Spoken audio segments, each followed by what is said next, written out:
If you don't love what you do, find something else. Ryan Williams.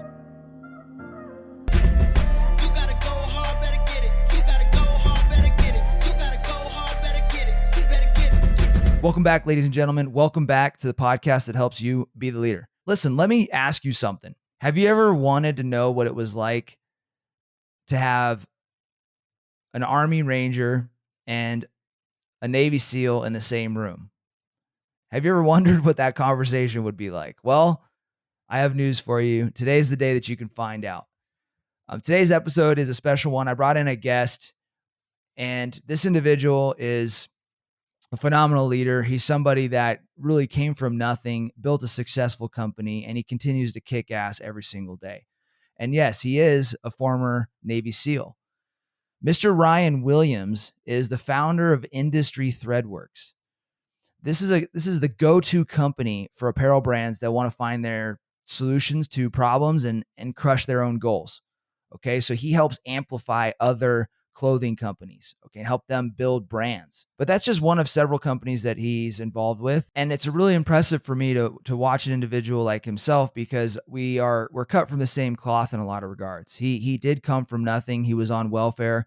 Like myself, I was on welfare for a short period of time when I was a kid. And for a guy like that to turn around and become a Navy SEAL and then turn around and become a successful entrepreneur and grow an 8-figure company, that's just fascinating from a leadership standpoint and a performance standpoint. But outside of his accomplishments, one of my favorite things about Ryan is that he has this balance of being humble, but also being unapologetically himself. And I think a lot of leaders, individuals can learn from that. It's kind of a difficult space to exist in, where you want to be yourself, but you're kind of worried sometimes that maybe you're rubbing people wrong and you're coming off maybe cocky. And I think that Ryan does an exceptional job of finding that balance between humility and, and ego, essentially. So yeah, I wanted to bring him in and interview him because I asked for somebody on social media that was a credible entrepreneur who knows what it's like to come from nothing. And I wanted to get his personal lessons in leadership from scaling his 8-figure brand. And then I wanted to get inside the mind of somebody who succeeds at his level. So what you have ahead of you, the topics that we covered, there's a lot, but some of my favorite ones that we discussed was the importance of ego when striving to accomplish anything. We also talked about the mindset of somebody that succeeds, how to know when to go around the metaphorical wall that you might be running your head into. We also talked about strategies and tactics for leaders who want to create a stronger culture in their team. And then one of my favorite topics that we discussed in this episode is how to create effective communication. Ryan has a very unique perspective when it comes to leadership. He doesn't see himself as being born a natural leader, and he's had to learn leadership throughout his time as a SEAL and into becoming an entrepreneur. So I'm excited for today's episode. I'm excited for you to listen to it, take notes, learn, study, become better. And I appreciate you guys tuning in today. So get ready for some laughs and get ready for some serious tactics and strategies on success and winning. Ladies and gentlemen, Mr. Ryan Williams.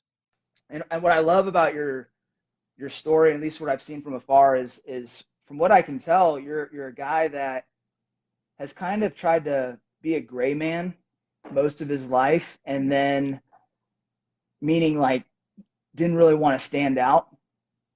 And you've turned into a leader in your industry, bro. And it's very commendable, and I just admire it from afar, and I have since I've watched you.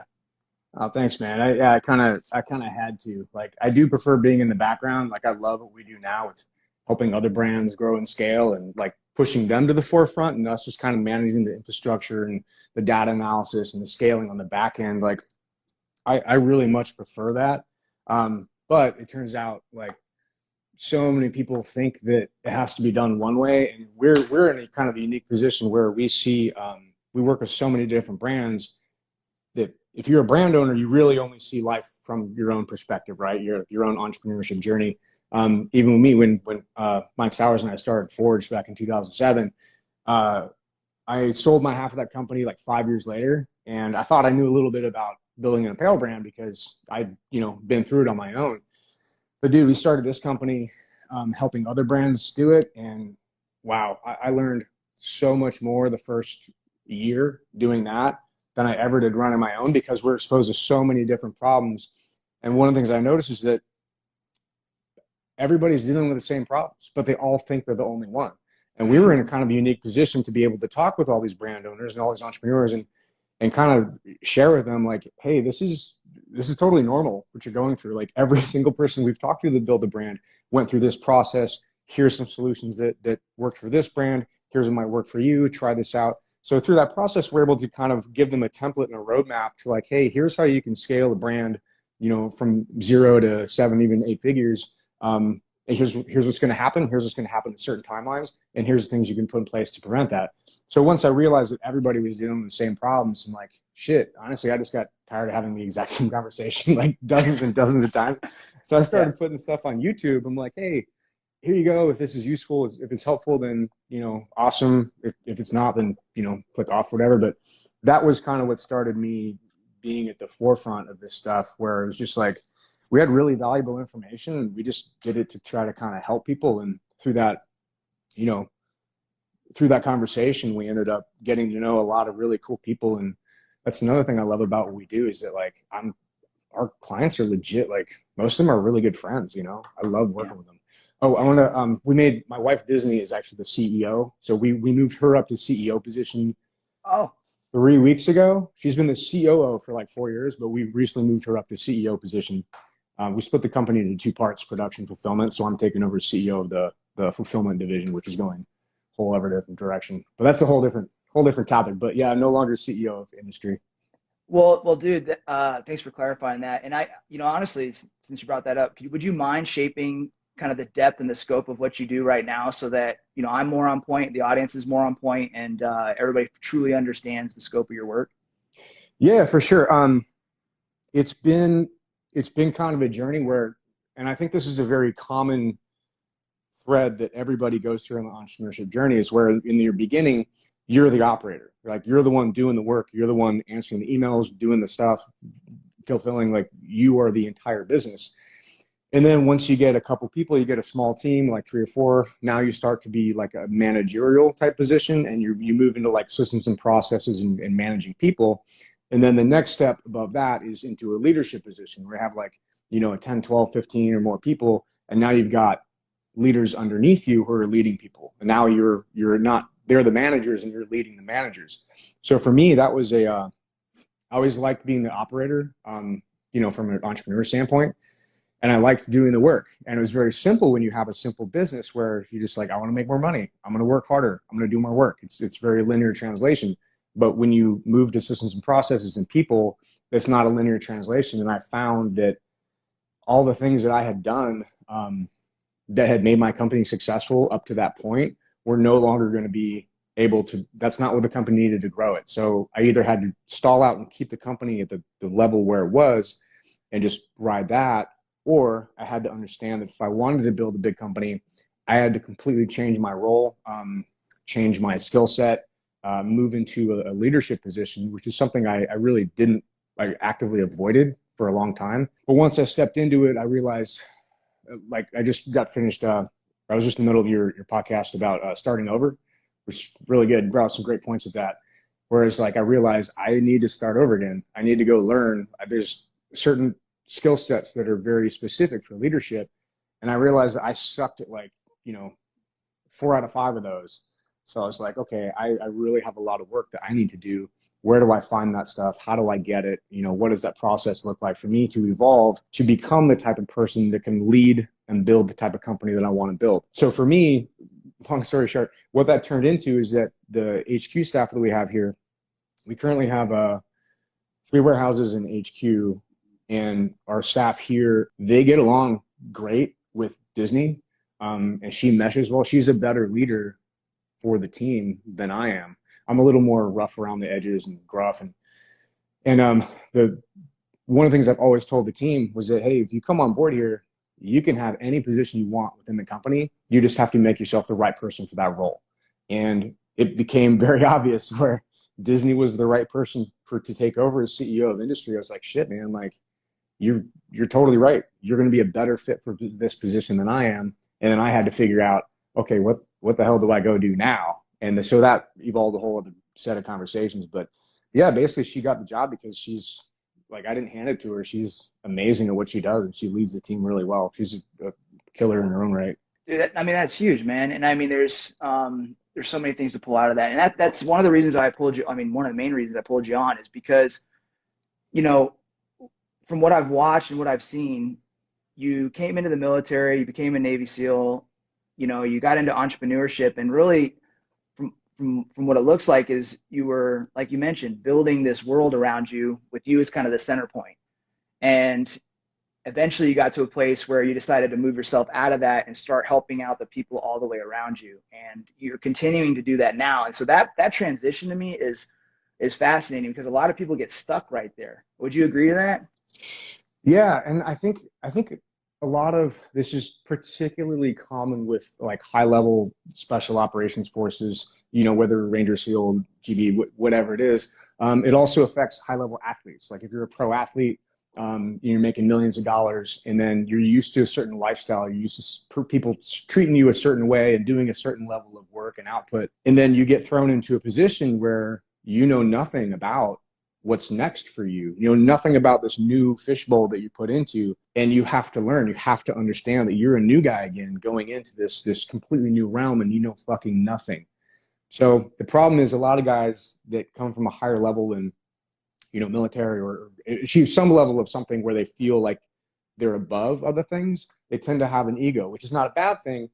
It can drive you very well, but at the same time, you have to understand that ego can also be your albatross, because you have to let your ego go in order to learn anything new. You can't go into, like, I know about Navy SEAL stuff and I know about entrepreneur stuff, but if I were to go into like a tech company or something, I don't know shit about that. I would be the newest new guy of all in the tech company. I would go to the person they just hired last month and be like, bro, you know 30 days worth of information more than I do. How do I learn it from you? And a lot of people aren't willing to do that. They're not willing to be the new guy again. And they jump from one high level of something. They think they can go right to a high level of another. And it just doesn't work like that. And unless you're willing to, you know, put your ego in your pocket and get to work on becoming who you need to be to evolve, then you're just going to fucking fail. And people do it all the time. And that's, I think, something that afflicts probably spec ops community more than others, probably especially team guys who are definitely known for our ego. But it's just a fact, man. You gotta fucking keep it under control. It's very useful, but only if you keep it in control. Yeah, like ego can help you run to a gunfight, right? It can help you, you know, make you think that it can help you give you confidence, but it can also give you so much confidence that you, like you mentioned, you won't do the next thing. Oh, I don't need to do that. I don't need to start over. That's what Yeah. I'm hearing from you. Yeah. But that's the thing, is like, if you don't constantly start over, you're always going to be the best you've ever been. That's it. You'll never get better if you don't understand the evolution of what needs to take place, what your weaknesses are, and actively try to work on your weaknesses to get beyond that. And I think ego gets a bad rap, because most people look at it like this, you know, arrogant kind of thing, and it's really not. You have to have some kind of ego in order to build anything big, right? Like, you have to. So, but at the same time, you can't build something big if you just keep squashing all your team with your big fucking ego. So you have to have an ego to set a really big goal, which is great. But then you also have to have the control of it to understand when to rein it in, when to put it in your pocket, and look at your team and be like, hey, you guys are the subject matter experts on this. What do you guys think we should do? I still need to make a decision, but I understand that, like, in my team now, I'm not the most informed on the day-to-day operations, what's going on. So I rely on them a lot. And ultimately, it's my decision at the end of the day. But if I go into every meeting be like, I'm the boss, I know this, I know that, I'll win the meeting, but I'll lose the fucking war. You know, we're not in it for, like, you know, 1 week, 2 weeks, a year or two. Like, we're in this is my life. You know, I don't want to retire. I want to be doing this when I'm 60 or 70. I love, maybe not this, but like, I love what we do, you know? So I have to understand that in order to maintain and get that big ego goal, I have to squash my short-term ego. I look at it as long-term ego to build something big, and short-term ego. And I'm willing to just, you know, let my short-term ego get kicked in the head all the fucking time, because I know that's the only way that I'm going to get better and achieve my long-term goals, is people who say, hey, you suck at this. You need to get better at this. This is the problem. Like, cool, let me have it. What are the indicators you use to reel yourself back in? You know, when you know that maybe you might be, you know, being too aggressive, too kind of like, I'm going to drag this problem through the dirt until I get a solution. What are the indicators that kind of keep you in check? Dude, you know, it's funny. I used to think it was just a matter of like muscling through it, right? You're just like, dude, I'm going to go for it. And I'm like, not taking no for an answer. We're just going to fucking drive through. And that is very important, where it is a massively important skill set just to be able to figure it out, right? Just figure the fuck out, find a solution, find a way to make things happen. That is very important. But the problem is, I did start to notice that the times where I would make an effort to go a certain direction, and then I would, it was like almost like the universe was like guiding me somewhere else. So like, yeah, I know you want to go here, but yeah, we're going to throw this roadblock. Yeah, I know you want to go here, but we're going to make this happen. We're going to do this happen. So I was constantly getting these little like roadblocks popping up, and I used to just power through them. Like, fuck that, I'm not stopping, I'm doing this. And then after a while, I realized that, you know, they say the best gifts are unanswered prayers. After sometimes I found where I did achieve, I pushed so hard that I pushed through the challenges and I achieved what I wanted to get. And so many times I found like, shit, that actually didn't work out very well. Like, I should have paid attention to the signs who were like, hey, trying to steer me in another direction. So now, and this is kind of like, it's not some hippie thing. It's a mathematical equation. Like, I've noticed this so often that it's a repeating pattern. So now I look at the pattern and I'm like, okay, if I push hard and I meet a certain amount of resistance in a certain way, I'm going to start looking at alternatives, and I'm going to start pulling my head up and be like, okay, am I going the right direction? Am I supposed to be doing this? Did the universe want me to do this? So it's that riding that challenge of like the right amount of aggression, understand there are going to be challenges, but knowing when to pull back and be like, okay, am I supposed to be taking a different path right now? That took me a long time to figure out. That you know what's wild is that this is our first time talking. I do the exact same thing. Nobody talks about it though. Dude, I do. Mine is, I listen to what repeats. That's my code. Yeah. Like, I want to pay attention to repeats. If I get 2 indicators that okay, I think I might be bumping my head. If I get 3, I am bumping my head and I need to adjust. Dude, it's crazy. And it's not a hippy dippy thing. Like, it's literally, I'm a very analytical person. It's a mathematical equation. Like, you can't, at a certain point, you can't ignore patterns. Like, they happen for a reason. I don't know why. I don't know how they work, but you can't ignore that the patterns exist. Yeah, maybe it's just like attracts like it's like frequency. You know what you mean? Like, you're constantly being pulled towards the frequency that you align with. Yeah, I'm not trying to go super, you know, hippie like you just said, but it is a fascinating. It's your show. Let's go. No, it's good stuff. It's stuff that people don't talk about. You know, a lot of times you jump on things like this and people go, it's very cookie cutter. It's like, hey, tell me about this chapter. Tell me about this chapter. I like to kind of see where it goes and kind of talk about maybe the things that people aren't really talking about, you know? Yeah, that's what I'm here for, man. Like, I'm really open and honest about everything that we're doing. Like I said, we have 3 warehouses in HQ space. We're actually subleasing out this HQ space next week because we grew too fast, too big. And now we're having to downsize because our overhead is just massive.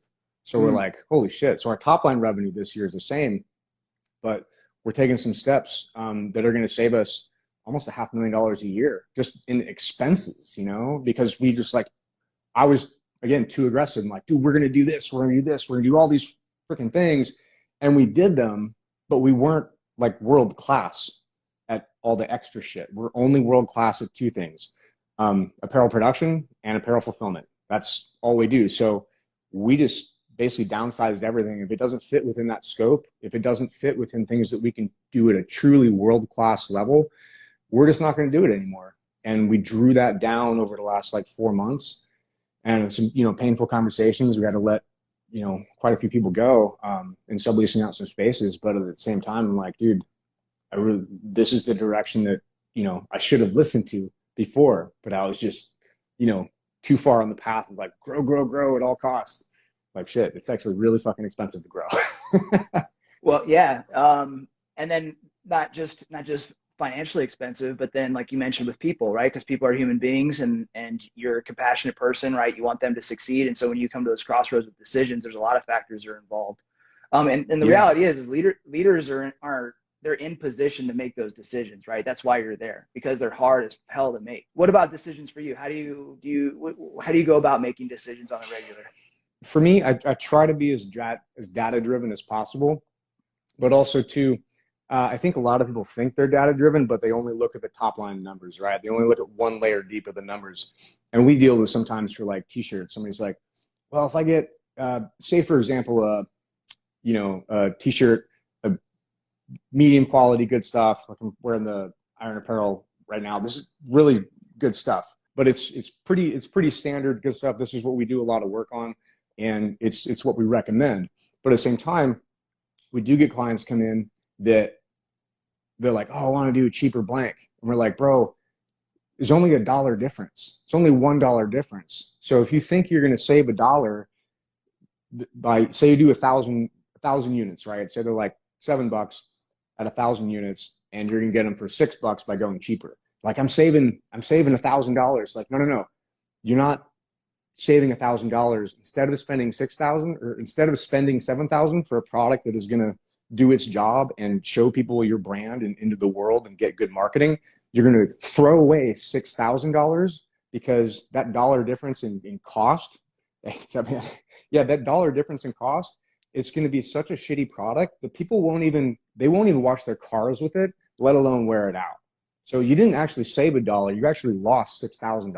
So there's that value apex of like, you have to look at not just the first layer of numbers, like, oh, I'm going to save $1. Like, yeah, but what is the cascading effects of that decision, right? How does that affect the bottom line? How does it affect, the next layer of numbers? And people don't usually look at that. They just look at the first layer, and it's very frustrating for me because we nerd out like big time. We like create our own calculators like in Excel, and that's like, I was talking to Disney about it, and she helped me make it. I'm like, so excited. I texted one of her clients, like, bro, you wouldn't believe this. We made a fucking like data analysis calculator. It has custom sizing ratios and your inventory tracking. Like, dude, it's fucking crazy. And he's a nerd too. So we're like like nerding out on it. But the average person, they don't get that. And I think for a long time, I didn't do a good job of understanding that's not their job to understand that. That's my job to understand it and then communicate that in an effective way in a language with metrics that they understand, right? So that's been an ongoing journey for me. I'm not super good at communication. As good as I am now is only because I was so terrible at it that I put a lot of effort and time into making myself at least like competent with it. Yeah. I think that kind of comes with being the gray man, kind of being a little bit invisible when you're younger, being quiet, not really speaking up. Maybe you have a lot of thoughts, but you don't have a lot of words. And so then when you get in a leadership position to speak up, you're kind of tongue tied. I went through a similar thing. So, you basically what I'm hearing is when you make decisions, you're thinking big picture. You're thinking, if I put this in, what's the big picture value that I'm going to get long term? And I think that you're right. Yeah. A lot of people always focus short term, and they actually, they even focus surface layer, like you're talking about with everything, not just what they're doing in their employment or place of work, but you're seeing this even today with what's going on in the news, man. This is a little bit off topic, but it's also on topic. Both of us served in the military, and the U.S. is withdrawn from Afghanistan. And what you're seeing right now is people that, you're seeing a lot of different things, but you're seeing people that never served try to make sense out of it all. And they're kind of caught up in what they're being fed in order to determine what their belief is about the situation. So, for example, a lot of people are kind of looking at the surface level of things, meaning the 60-minute clip that's coming from the news station, or their favorite influencer creating an Instagram reel that says something bashing the whole thing, and they never really dive layers deep into the whole situation. Do you see that same thing? Do you see that same thing on social media? I'm sure you do. And what are your thoughts on how people are processing what we're doing overseas? I think everybody wants to be relevant, especially with social media. Everybody wants to like be that person that like, oh, you knew this, oh, you got the scoop on that, you have this. So everybody feels like they have to project an opinion, when in fact most people don't have the knowledge base to even have a relevant opinion on anything. So I never got to go to Afghanistan. So my opinion on it is like, it's all secondhand. It's like for my bros that went over there and, you know, some of my friends that died, I'm like, okay, cool. But like my opinion is not as relevant as, you know, somebody who's actually over there in the culture, working with the people. So for me, I've been like relatively quiet about it. The only things I'll comment on, like, you know, publicly is like, I'll make posts about just the things that are relevant to things that I do believe tie into the American culture, right? Like I made a post today about how the Taliban was rounding up civilians and taking their guns away. And I was like, oh, wow, that sounds a little bit familiar. It's going on around here, right? People would love to do. And people were like, I was like, for some reason, controversial post. I'm like, what this should not be controversial. So I'll only comment on stuff that really like I feel like I have a relevant experience on or some kind of like actual firsthand knowledge. But secondhand stuff, what's going on in Afghanistan, I never got to go. So I'm like, I don't know. Okay. So you tend to, you know, I noticed something, I don't know if it's humility. I think you're extremely humble for sure. But when I'm humble as fuck, bro. But well, I mean, specifically about your service, man, you know, I'm curious, you tend to minimize what you've accomplished in the military, and I've seen this with a lot of veterans that maybe feel like they didn't have the career that they wanted to have, or I don't know, they downplay it. And to be honest, and this might sound weird, I'm actually the same way, even though you see all this shit on my wall. The reason I got the shit on my wall is because I got some advice one time from somebody. He said, "Hey, dude, you just look like an asshole talking on camera." He's like, he's like, how do I know I should listen to you? He's like, put some Ranger shit up. And I was like, my gut kind of turned, and I was like, I don't know. I was like, all right, so I'll toss it up there. Yeah, context. This is great context. It is, but on the same time, I kind of resonate with how you talk about your service, where you almost minimize it a little bit. Why is that? Why? Well, you know, well, if you wouldn't mind two expanding. things. Yeah, two things. Well, maybe three things, but you hit the nail on the head. I didn't like, yeah, I was a Navy SEAL and I did one deployment before 9/11 and two after, but I didn't get to go do anything cool. Like I didn't get to go to Afghanistan. I didn't get to go to Iraq. I didn't do shit. So I'm like, bro, it's like being on a fucking Super Bowl team and like your team's in and you're sitting on the bench. I'm like, what the fuck am I doing here? You know? So it was very frustrating for me to see like all these dudes going off and we're just like missing the fucking boat. Like we're supposed to go to Afghanistan was going off before Iraq. We're standing up Djibouti. So we're like the first ones in Djibouti. We're standing that up in case Yemen went off. Of course, that never happened. So then the next deployment, we're like, oh, we're going to go to PACOM for a little bit and then go to Iraq. It'd be a 9-month deployment. So, but 5 months in, we get this big drug scandal in Thailand and get kicked out of the country. So we're like, fuck, all right. So then they took all our new guys from the platoon and sent them to Iraq. And this is my third deployment as like, you know, a sniper, assisty gunner. Like I'm, you know, useful in the platoon. And I'm like, you motherfuckers, you're going to take these new guys who they've only done like 4 months of one deployment. You're going to send them to Iraq. I'm on my third fucking deployment here. You've been fucking me over the whole time. And you're going to send me back to the team like, and have me fucking sweep the grinder and install door stops and shit. Fuck you. So that was part of the thing where I was like, dude, I was pissed. In fact, my going away speech at Team 1, they usually stand you up and they're like, hey, you have anything to say? I told everybody to go fuck themselves. I literally stood up and like, y'all can go fuck yourselves. And the CO, or not the CO, he's the XO. He's like, really, me? I can go fuck myself? I'm like, no, you're cool, sir. And he was a really, really cool dude. But everybody else, I was so pissed. I felt like I threw away a fucking lifetime of like, you're training at a high level to go do shit. And then somebody's like, nah. So that there is that part of it. I didn't get to do the things I wanted to do. But then, you know, looking at how things take a different turn, I got to do some really incredible things that I wouldn't have had the opportunity to do otherwise, like become an instructor, which was really eye-opening for me, which led to that was probably the start of personal development, where I realized, holy shit, like I really have a lot of authority and power over these students. They really trust me. I need to be a better example for them.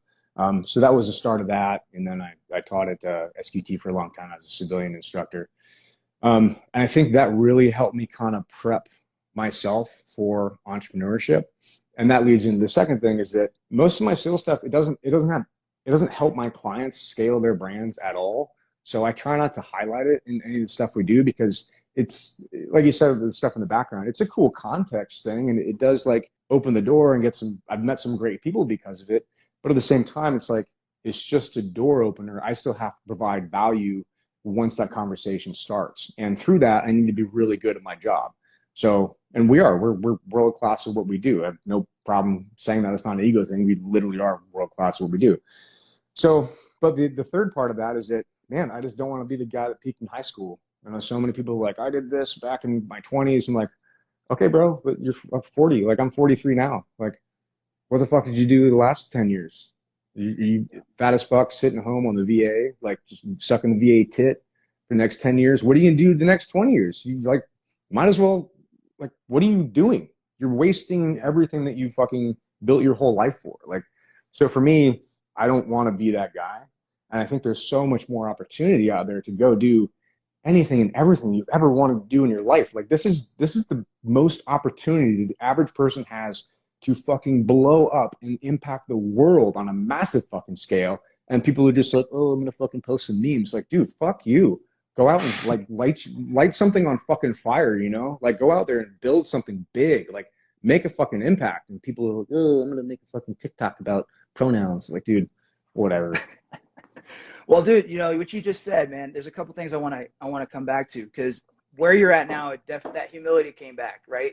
Like, hey, I was aggressive enough to achieve this thing, you know, get into the team, getting to become a SEAL, but I wasn't, you know, my ego wasn't so out of control that I had to talk about it for the next 30 years and then get out of service and basically crash. Because you see that too. I see it with a lot of Army guys. I see it with Navy guys. I see it all over the place. They get to a certain level, like you mentioned, they get out, and their significance is gone and they absolutely just flatline in life and it sucks. It's horrible. Well, they lose their identity too because their identity has been this. They never who they were. They were always a thing. And once they don't have that thing anymore, they're like, well, I don't know who to be now. And then they totally lose it. And that causes a lot of depression, man, because like if you don't connect yourself and your identity to something outside of, you know, something within somebody else's control, like it's a real danger that if that gets pulled away from you, you don't know who the fuck you are. You're lost at sea, man. You have no anchor, no sails, no nothing. You're just floating around at the whims of everybody else. Everybody else is in control and power, and you're just sitting there fucking dead in the water. It's not a good place to be. Looking back on that period, that chapter, I know this is a little bit of a pain point for you, kind of looking back at the SEAL times, right? I don't want to spend a lot of time there, but I want to kind of pull out a lesson for somebody. You know, do you feel like it was the universe pulling you a different direction now that you can kind of look at it from a 30,000 foot lens? Do you think you're being guided to do what you're doing now? Man, I don't know, bro. I don't think I'm there by any means. I think honest opinion, I think I'm being prepped to learn what I need to learn, but I'm probably, I would imagine, 3 to 5 years away from what I'm supposed to be doing because I feel like I'm learning so much every day that I'm like, I'm happy to share what I've learned so far, but I don't feel like I have enough knowledge where I can sit on a fucking mountaintop and be like, hey, this is the way, this is what you do. I mean, certain aspects, yes, I can see the patterns, the solutions you can apply, but on a bigger scope and bigger picture, I don't know, man. I definitely don't think I'm there yet. I think hopefully some of the things and the challenges that we're going through now, I think are very useful. They're, you know, difficult to get through like any challenge, but looking back in the last like couple months as our downsizing, it's been very, very useful information. And through that process, I've had to look into certain parts of the company that I probably wouldn't have looked into. And through that process, I've noticed that we now have a completely different opportunity and trajectory that's way, way bigger than anything I thought of before. And I'm not sure I would have seen that if I hadn't had to take that deep dive into everything. So yeah, I do think looking back, I think there's always a reason for something. It's just that I've never been in a position where I saw it at the time though. It's always looking back where I'm like, oh, that's why that happened. That's why I had to go through that. But in the moment, I'm never like, oh, this is great. It always just feels like a kick in the dick. Well, thank you for sharing that. Let's talk a little bit about leadership. Let's talk about, maybe the rights and wrongs, like some things you did early Mm. on and then right and wrong, and then Oh some yeah, things you're doing now, right and wrong, essentially.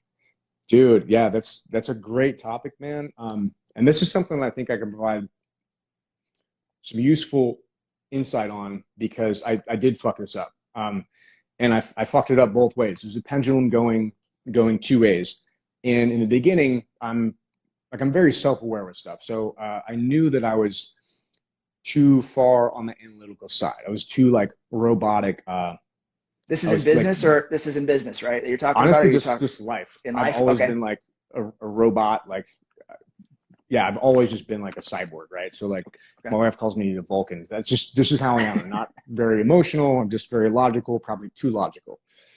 So my thing has always been I didn't understand people very well. I understood, systems and processes and reasons and actions and like patterns, but I didn't understand people at all. They're always like a huge mystery to me. Even when I was a kid, I was a total nerd, like growing up. So like, but I wanted to hang out with the cool kids. So I Like had to how? What type of analyze, nerd? What type of nerd? What type of nerd are we talking about? Like not Dungeons the and cool, not, Dragons? What type are you talking here? oh, Give me a category. no. I was like super awkward. Actually, I'll send you a picture of me. I had like a All right. bowl cut. I was super All right. skinny. I was like, Okay. dude, like as dorky as you can get. Um, and so, but I wanted to hang out with the cool kids because they're the one having cool experiences. They were going to parties, they're having fun. And I was like, it's not that they were cool. It's like, I want to have these experiences. So even at the young age, it was the experiences that were driving my decisions, not like, I want to go hang out and be cool to be cool. But I would look at their patterns, right? I would look at their mentality, the way they spoke. So a lot of it was humor. So they wanted to be being popular. A lot of it had to do with being funny. So I had to analyze humor. So I had to break down what it was that defined humor, right? And especially in like little high school age. So it's like, is it the content of what they're saying? Is it the context of how they're saying it? Is it the tone? Is it the pause? Is it like, how are they being funny? And that launched me into a whole bunch of like super awkward things that I thought were going to be funny and like just social situations. I fell on my face a bunch of times. But through that process, I basically learned to be human. So that helped me. But so I say this to say that in a package, I'm very analytical, like very numbers driven. And so I had to learn the human side of it. So when I got into a leadership position, I knew that the human side of it was a weakness for me. So I listened to a lot of Jocko's podcasts, got a lot out of that. Listened to other podcasts and tried to be, what a leader would be. He was empathetic and supportive and all that. And I was super empathetic, super supportive. I let them run everything. I didn't micromanage. I'm like, yeah, you do great. You do this. Yeah, you're doing awesome. It was like super like, the pendulum swung too far the other way, basically. And then so about 9 months or a year ago, we realized like, okay, that doesn't work either. Like I can't be super hardcore analytical and I can't be super wishy-washy. I have to find that medium ground. And basically what it came down to is that the way I would describe it is like, I needed to be a certain way to become a better CEO, a better leader for my team. But also a tiger can only change its stripes so much. And if you change it beyond that certain percentage that you're comfortable with, you end up just being inauthentic. And that's what happened is I was being like, oh yeah, this and that. And I was very frustrated, but I don't want to let the team know. It was like, oh yeah, it's all fine. It's all good. You handle it. And I realized that the better approach is to find that middle ground where you understand empathy, but you're not always empathetic. You understand power, but you understand how not to squash people with it. You understand authority, but how to wield it both ways. You understand communication both up and down. So now we have a much better balance of that to where we have our team, and it's been kind of a growing pains for a lot of them because they're not used to it. And I told them, hey, look, you guys have been here long enough. You're really good at what you do. And a lot of these little mistakes, I'm not going to be like, oh, it's okay, since you did this dumb thing. I'm like, no, you did. That was really dumb that you did that. Like, let's look into why that happened, and let's change the SOPs and procedures to make sure that that doesn't happen again. And if it's a human error, like, hey, let's get you some training to help that. But you did fuck it up, so let's work on it. But So, it so was I good. had to find that balance. Yeah, no, that's it's like finding that sweet spot is always difficult, because sometimes, like, when you're a high performer and you're goal focused and you're like, I'm going to hit these objectives. I want to get there. I'm also aggressive. And then you're coming up short in a lot of ways. You can insert yourself and start being really nitpicky about stuff. And it can kind of make you feel, that that's a personal weakness of yours, or quote unquote, right? It's a thing that can kind of get out of control. And so, you can catch yourself wondering and second guessing, am I being too nitpicky? Am I being an ass? My wife calls it, you're being too much of a Virgo, because I'm a Virgo. And she's like, and like, am I being a Virgo, or do I just have standards? You know what I mean? So it's like that weird balance there. Dude, it's hard to find. It's hard to find that balance. It took me probably, I think we're on our 6th year right now with Industry Threadworks, and we have had, I think we've only had over 8 people for like 2.5 years. So this is a really new transition for me. Yeah, it took me about a year to find where that pendulum fits, where I should be, where my most, powerful equilibrium is, where I can bring the most value to the team and help grow everything without overpowering, without, nitpicking or micromanaging, but also giving them clear expectations and guidance on like, hey, here's the program parameters. Here's what success in this program looks like. Let's define what that is together. And then you launch, and I'm going to support you, and I'll guide you left and right. And that's kind of like the structure that we found works the best.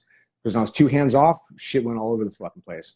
And when I was too in the weeds on it, they just felt squashed. You talk a lot about communication too, and how you've evolved personally, just improving yours, making it a two-way street.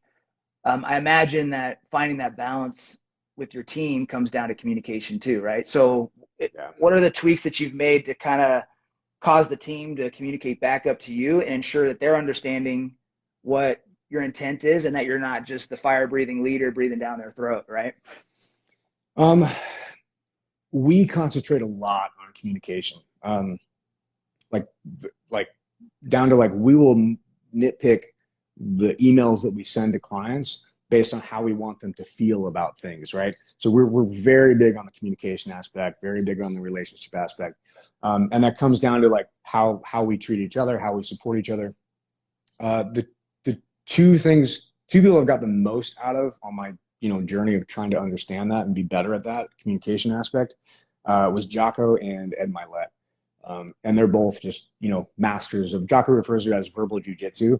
I'm like, man, that's such a great way to put it. And Ed does a phenomenal job of like providing really clear guidance and powerful structure, and, supporting, but also giving them free reign to do their own thing. And then when they do fuck up, because everybody fucks up, like, how do you have that conversation with respect and integrity, but also supporting, the goals that define success. So it's very difficult to walk.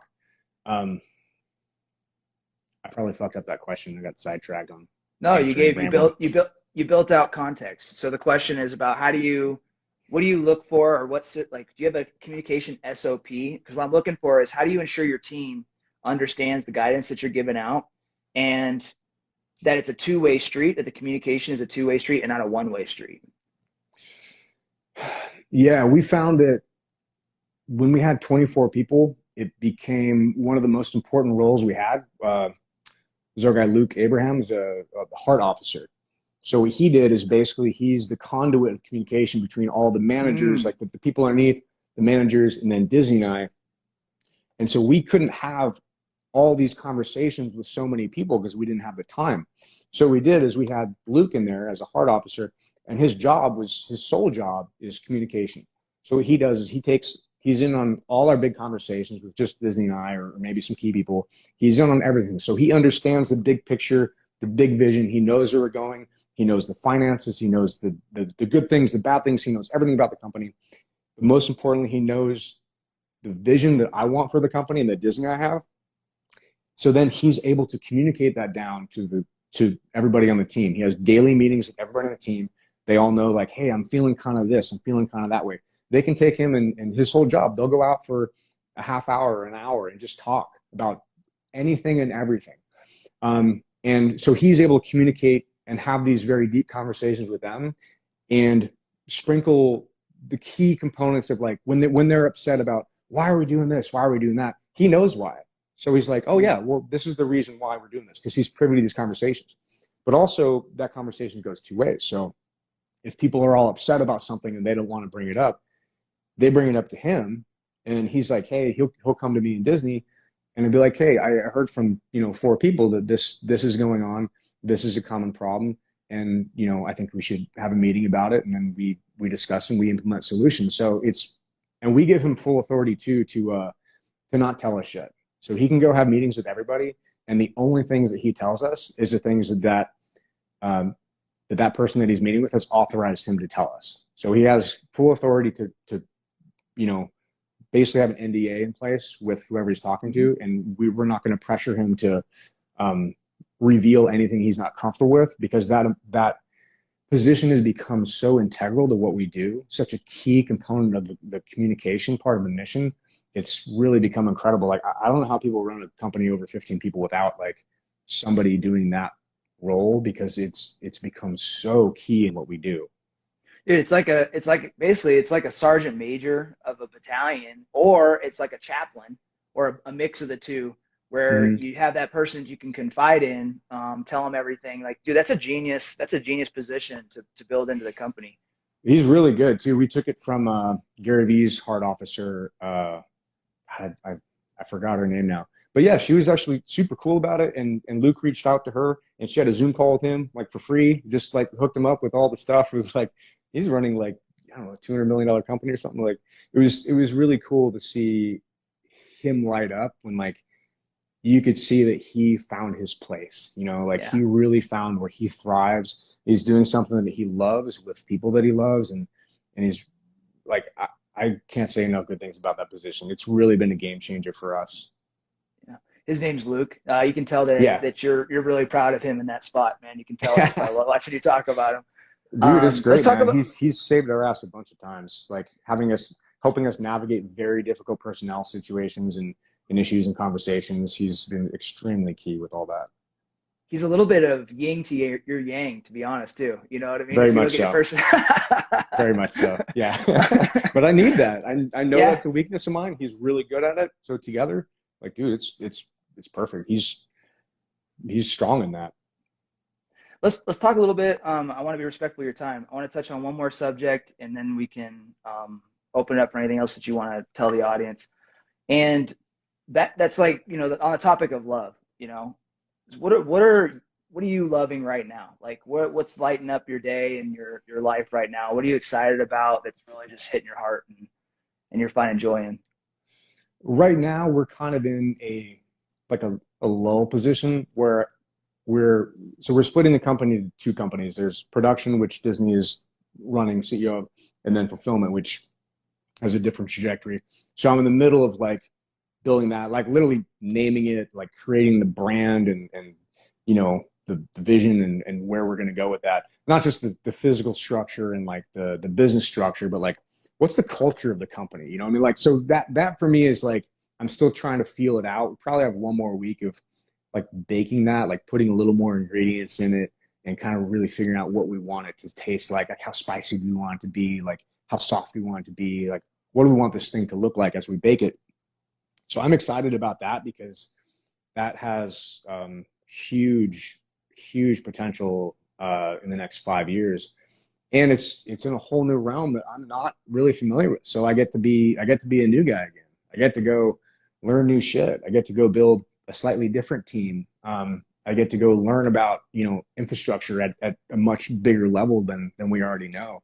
So for me, that's exciting. And also too, one of the things I love about it is that I love being in the background. So for me to be able to use my analytical mindset and dive into the numbers and really create this network of infrastructure that is super helpful to the brands on the front end, is the perfect extension of what I always love to do, which is manage the numbers on the back end. So I'm super excited about where we're going with this. There's a few more question marks about like, exactly how we're going to do it and what it's going to look like. But I think we're probably like 2 to 3 weeks away from formatting that. And once that's up and running, probably like 2 to 3 months, it'll be really like on step and full steam. That's got my primary focus right now. And after that, yeah, I don't know, man. We might be looking at like moving to Salt Lake City, and we're looking at Dallas, and we're looking at a bunch of other stuff, man. So California is getting wacky. It's always been wacky, but Yeah. it's at a level now. I'm like, dude, this shit is unbelievable. Yeah, hard to stomach.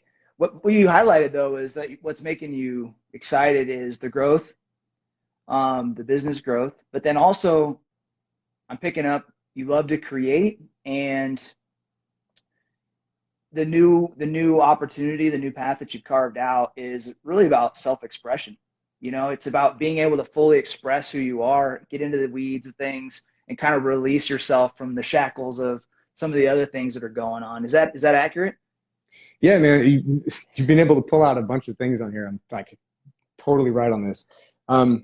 Yeah, self-expression. I think it's just a good fit for what I want to do, and I never want to. I never want to stay the same. I never want to get stagnant. I always want to do stuff, and that's one of the things that one of the reasons that we had Disney take over as CEO is that there wasn't a whole lot of things I could do in a day-to-day operation that would actually move the business forward anymore. Like I had no job in the company. They're like, I need to do this email. I need to do this task. I need to do this. It didn't exist anymore.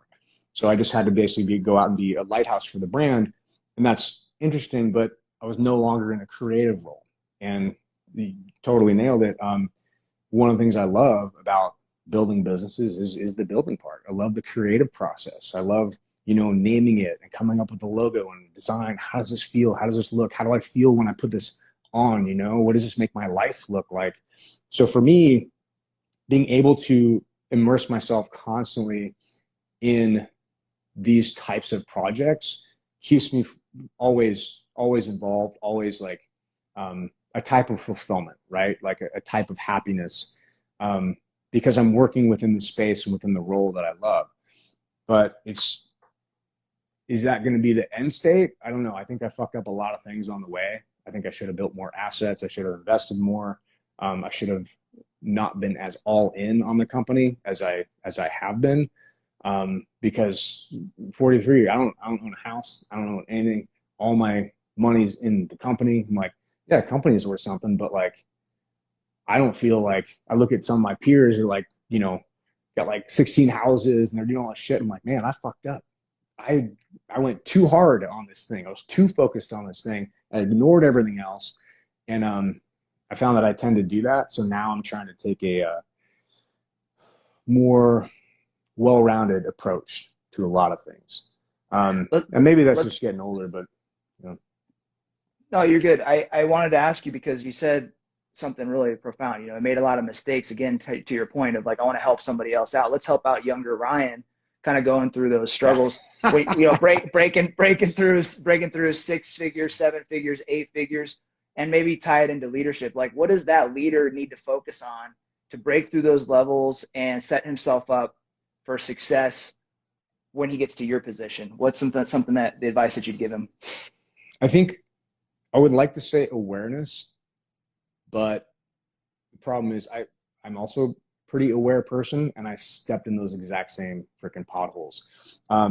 I would say probably one of the things that would have benefited me a lot earlier was finding that balance a lot sooner than I did, or at least focusing on finding balance. I'm really good at honing in on one thing and doing one thing. And, like buds, I didn't talk to anybody, didn't have any relationship, I only did buds. That was my fucking life. That was it. And it worked. And I did that with, other businesses. But at the same time, I should have pulled my head up earlier, probably like late 20s, early 30s, and been like, okay, well, let's look a little bit more forward. Let's look, what do I want my life to look like 10 years from now? If I'm 33, what do I want my life to look like at 43? What do I want to have as assets? What do I want to do with my life, with my wife, with kids, do I want a boat? Do I want a plane? Do I want a big office? Do I not want an office? Like, what do I want my life to look like? And I think I should have asked myself those questions before, because I think it's very important that it's like a roadmap, right? Like you need 2 points to find your way. Very honest assessment and real assessment of where you are on the map. And then 2, you need to define where it is you want to go. And once you have that, then you can figure out where to go. And it's never it's never like this, of course, but it's always like, you know, roundabout and whatever. But if you just go and you're like, well, I'm going to go this way or that way, the chances of you actually achieving and going where exactly you want to go without actually thinking about it ahead of time is so infinitesimally small.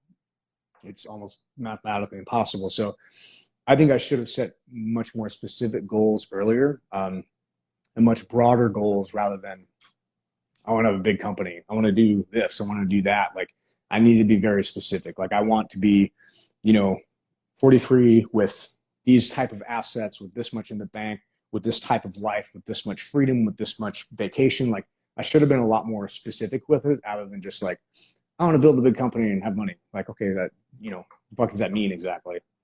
Yeah. So a more holistic approach, you would tell your younger self to take a more holistic approach. Also, be single-minded, but don't be so single-minded that you don't see anything else, and don't be short-sighted and see the kind of the long game that you're building towards in life. Would be your advice, is what I'm hearing. Yeah, exactly. I would say find the balance. Like understand that there is balance. You know, and it's almost never 50-50, but balance Yeah. exists. And my balance has always been, you know, previous like 90-10, you know, which isn't sustainable. It caused me a lot of problems and cost me a lot of relationships. And it's very effective with building shit, but at the same time, it's not effective with if you have different goals, like having a broad experience as a human. It's very hard to do that when you're 90-10, you know, pedal the metal, go in this direction. It's very hard to change direction or to slow down and enjoy shit. So yeah, I think it's very important to like really take a, like you said, a holistic view of like, you know, what do you want your life to look like on in a macro sense and a micro sense, like in a big picture, like what does your life look like in a snapshot, and also in the day, like where do you wake up in the morning? When you open your Mm, eyes, are you looking at the West Coast? Are you looking at the East Coast? Are you looking at a valley? mm. Are you looking at mountains?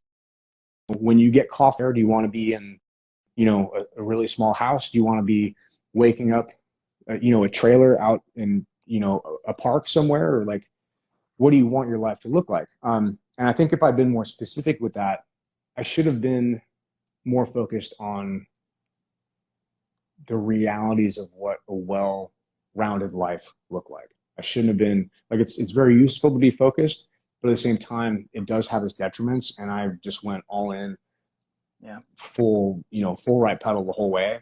And it's, you know, it was cool and it's fun. And I got a lot of great stories and a lot of good times. But at the same time, now that the goals that I've set for myself now, I would have been a lot further along on those goals if I had really looked at what I wanted holistically, you know, 5-10 years ago. Dude, well, I'll tell you what, man. You know, you've changed my trajectory. You've made a 1% adjustment into my life, and just by this short talk that we've had right now. And I know that the people that have jumped on, they can say the same thing if they were really listening. And I would say at a minimum 1%. Some people's whole life, 100% has changed. So, you know, just know that you're fulfilling your purpose. You know, you are reaching back, helping out those people that maybe are similar to you back, you know, just similar to you growing up, and in a similar position that you were in. And dude, I'm just grateful you took the time out to teach us a little bit and share some of the lessons that you've gathered. And yeah, man, I'm just really proud of who you've become, dude, to be honest. Oh man, thanks, bro, but I am not where I want to be yet. I've learned a lot, mainly from making mistakes, and like I said, I'm happy to share because there's no reason for anybody to make the same mistakes I did, especially if there's like they're so easy to fucking, you know, to not make. You know, it's like a pothole and like step in it and look back and like, hey, Yeah. don't step in that fucking pothole. Um, but at the same time, it's like I do have big goals. I do want to continue doing this. I want to grow as a person and as a business. Uh, but at the same time, like, what have I done so far? It sounds cool sometimes on some parts of the resume, but other times when I look at it and I see other people, some of my friend group that are doing just like monumentally big shit, like way bigger stuff than I'm doing, and they're younger than me. I'm like, holy shit, man! Like, there's so much more to learn. There's so many people that are just incredible at their craft and what they do, and know so much information That's really what I'm trying to dive into now is, you know, learning from those people so that I can help myself not make these same mistakes. If I can learn from them mistakes that they made and them looking back on, and I'm following that path, absolutely, I want to learn from them on like what potholes they stepped in so I can avoid. And man, dude, thanks for having me. I learned so much from these conversations as well. It really helps me distill what it is that I think about things sometimes, because I just go through life and I just go through it. So you brought up some really great points that that I hadn't even thought of, but you're totally right. You succinctly nailed a lot of this stuff. So thanks for having me on, man. Well, thanks, dude. I appreciate it. Anything else? Is there anything else that you'd like to share before we close out, man? I would say the one thing that I see most common with people who want to take that leap into entrepreneurship and they don't know what to do yet is that you'll never know what to do. There is no like you got it moment. It's like you just have to understand that you're not going to see steps 2 and 3 until you take step 1. Like you ever see Indiana Jones and the Last Crusade, I think it is, where he's going for the goblet, and he's got his dad's wounded behind him, and he's got this huge chasm he's got to jump, and you can't jump it, it's way too far, and he comes to the edge of it, he's like, how the hell am I supposed to get across this thing? It's too far. And it's something in his mind says like, hey, the righteous man takes a leap of faith. So he's like, fuck it, all right, and just puts one foot out, and as soon as his first foot lands on as soon as he puts his foot out, it lands on the path, and his perspective changed by moving a foot forward. And all of a sudden he could see the rest of the path. And he's like, oh shit, I couldn't see it from my perspective back here. But now that I'm took one step forward, I can see where the path goes. And I think entrepreneurship is a lot like that, where you think you need to know all this stuff or have a degree or have all this information. And the reality is there's so much information out there. Like you don't need to know really anything. Like you literally just go find a product or a service, go fucking sell it, and you can figure out everything else later. And if people are waiting for some kind of like sign or like, oh, I'm waiting until I do this degree or I get this course or I do that, dude, you're not going to know anything more at the end of that.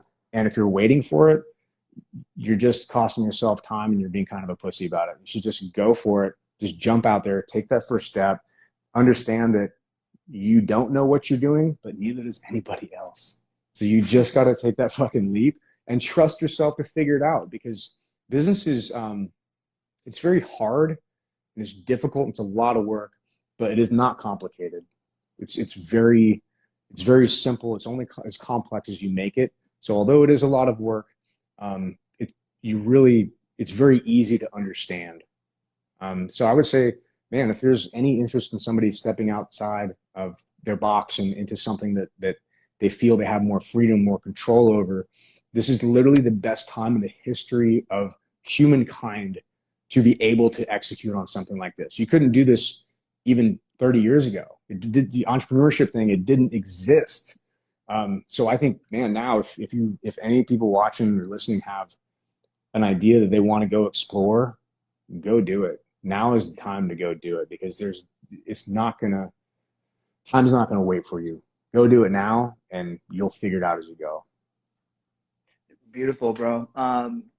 That's basically the lesson in leadership too, is don't wait to lead, show up, step up, go first, and then clean it up as you go, get your lessons learned. And then, somebody that's starting out in entrepreneurship, be ready, because it's not just about you. You're going to get to a level where you're going to need people and you're going to need to inspire them and influence them. So don't make the same mistakes that the people ahead of you have made, and learn from those as you go, man. Right? Absolutely, man. Absolutely. All right, dude. Well, hey, I'm gonna let you jet. Appreciate your time today, Ryan. It's great getting on here, and a lot of value for myself and the audience for both sides. So, dude, I appreciate you, and stay in touch. All right, my man. Dude, thanks for having me, brother. I appreciate it. Thank you guys for listening and tuning in today. I know you found value in today's episode. One of my favorite parts of today's episode was the topic of ego and how you need to have a big ego to build anything big. Ego takes a bad rap. People think that it's a bad thing, and they say that people are egotistical, but the reality of the situation is that in order to accomplish anything in life, you need to allow your ego to kind of carry you there, pull you there. But it is a delicate balance, man. You got to be able to pull it in and rein it and pull it back in order to keep control of it and not allow it to essentially consume you and your world and just put you into an egotistical spiral, essentially. So I thought that was a really interesting part for today's topic, and it really resonated with me specifically. I'm always trying to find my balance between having my ego and balancing my humility. So for you, I want you to sit back and reflect on what your biggest takeaway was from today's episode.